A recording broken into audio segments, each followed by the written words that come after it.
जगत गुरु धन गुरु नानक देव जी महाराज संसार को तारते हुए वर्षों से अपने घर से दूर जंगलों, पहाड़ों और वीरान रास्तों में घूम रहे थे।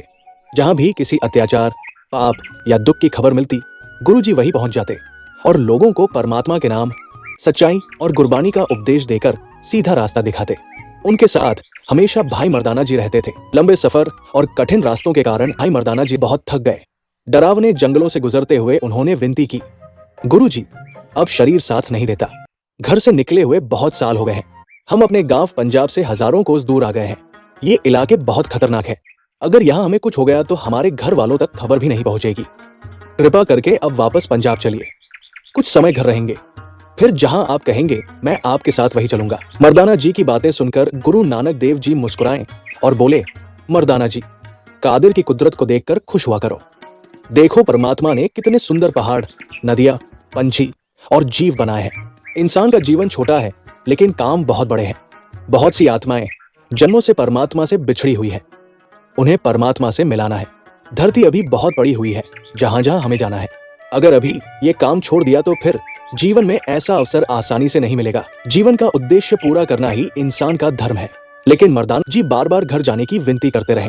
तब गुरु जी प्रेम से बोले, चलो भाई, संसार में किसी का कहना टाल सकते हैं, लेकिन तुम्हारा नहीं। बचपन से तुम हमारे साथ हो। अगर तुम्हारी यही इच्छा है तो चलो पंजाब की ओर चलते हैं। इसके बाद जगत गुरु धन गुरु नानक देव जी महाराज उत्तर भारत की ओर चल पड़े। रास्ते में जहां भी रुकते लोगों को धर्म, सच्चाई और गुरबानी का उपदेश देते। चलते चलते एक दिन वे रुहेले खड़ के इलाके में पहुंचे, जिसे आज झांसी का इलाका कहा जाता है। उस समय वहां रुहेले जाति के लोगों का राज चलता था। उन लोगों की आदत बहुत बुरी थी। बाहर से आने वाले मुसाफिरों को पकड़ लेते, किसी को बाजार में बेच देते और किसी को गुलाम बनाकर अपने घरों में काम करवाते। लोगों को धोखे से ये कहकर हवेलियों में ठहराया जाता कि यहाँ खाना, पानी और आराम मिलेगा, लेकिन रात में उन्हें लूट लिया जाता, मार दिया जाता या गुलाम बना लिया जाता। सुबह होते ही गांव वालों ने जगत गुरु धन गुरु नानक देव जी महाराज और भाई मर्दाना जी को पकड़ लिया और बाजार में ले जाकर खड़ा कर दिया। थोड़ी देर बाद सुहेलों का सरदार वहां आया। उसने गुरु नानक देव जी के चेहरे का तेज देखा और उन्हें खरीदकर अपनी हवेली में ले गया। उसी समय एक निर्दयी कोलू वाला रोहिला बाजार में आया, जो जानवरों की जगह इंसानों से तेल का कोलू चलवाता था। उसने भाई मर्दाना जी को खरीद लिया और अपने तेल वाले कोलू पर ले गया। अब दोनों अलग हो चुके थे। सुहेलों का सरदार अपनी हवेली में बहुत से गुलाम और नौकर रखता था। उसकी घरवाली ने जैसे ही गुरु जी को देखा, वो बोली, जिस आदमी को तुम खरीद कर लाए हो उसे मेरी सेवा में छोड़ दो।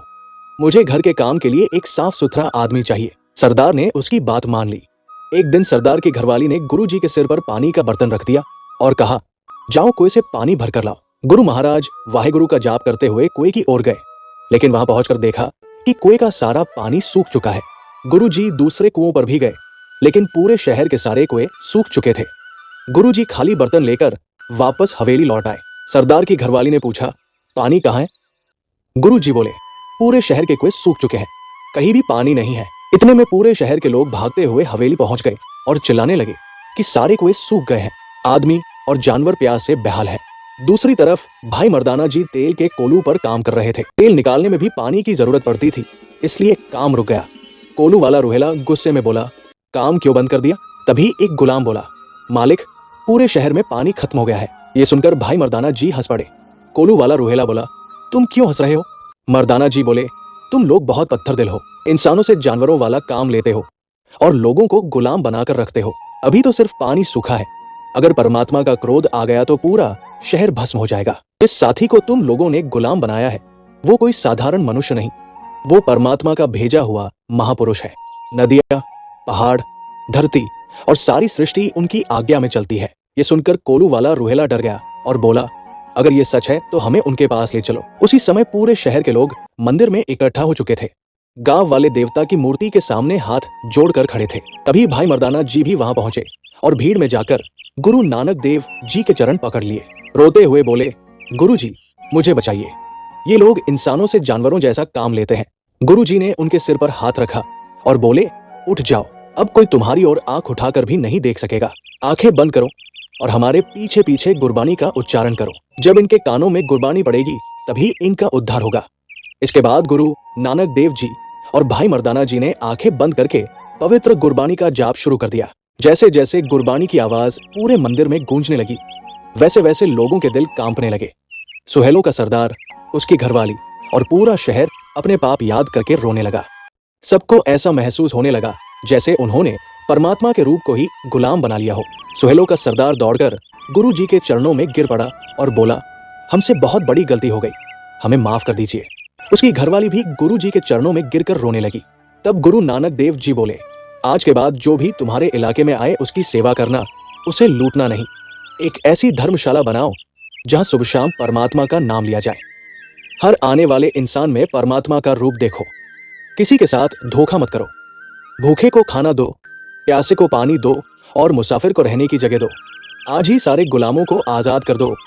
गुरु जी का आदेश सुनते ही सारे गुलामों को आजाद कर दिया गया। पूरा शहर लाइन लगाकर गुरु जी के चरणों में झुक गया। उसी समय सूखे हुए कुओं में फिर से पानी लौट आया और पूरा इलाका धन गुरु नानक के जयकारों से गूंज उठा।